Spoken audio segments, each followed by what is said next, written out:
পল্লী উন্নয়ন প্রতিমন্ত্রী বলতেছে কোরবানির আগে সড়কে কোনো চাঁদাবাজি হবে না। অথচ বাংলাদেশের সকল মানুষই জানে বাংলাদেশের সড়ক মন্ত্রী সমঝোতার ভিত্তিতে চাঁদাকে বৈধতা দিয়েছে।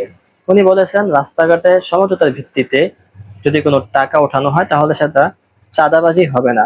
তিনি সমঝোতার ভিত্তিতে চাঁদাবাজিকে বৈধতা দিয়েছেন।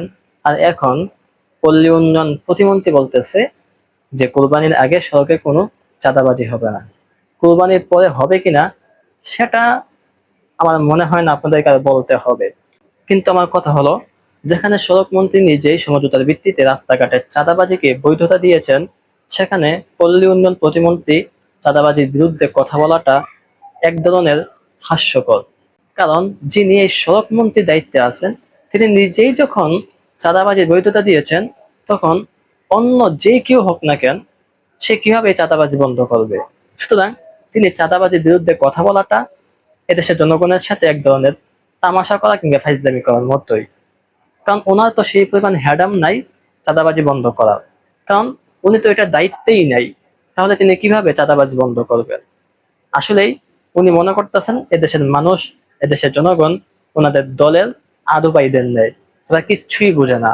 20 বছর পর্যন্ত লেখাপড়া করার পরেও ওনারা কিচ্ছুই বুঝে না। উনি মনে করতেছেন বাংলাদেশের সব জনগণ ওনাদের আদুবাইদের মতো। একদিক দিয়ে অন্যান্য মন্ত্রীরা চাঁদাবাজি বন্ধ করার ঘোষণা দিচ্ছে, অপর দিক দিয়ে সড়ক মন্ত্রী নিজেই সমঝোতার ভিত্তিতে চাঁদাবাজিকে বৈধতা দিচ্ছে। এটি বাংলাদেশে কেমন একটি হাস্যকর রাষ্ট্র ব্যবস্থা হয়ে গেছে। কোন মন্ত্রীর কি কাজ ঠিকমতো তারা এটা জানেও না।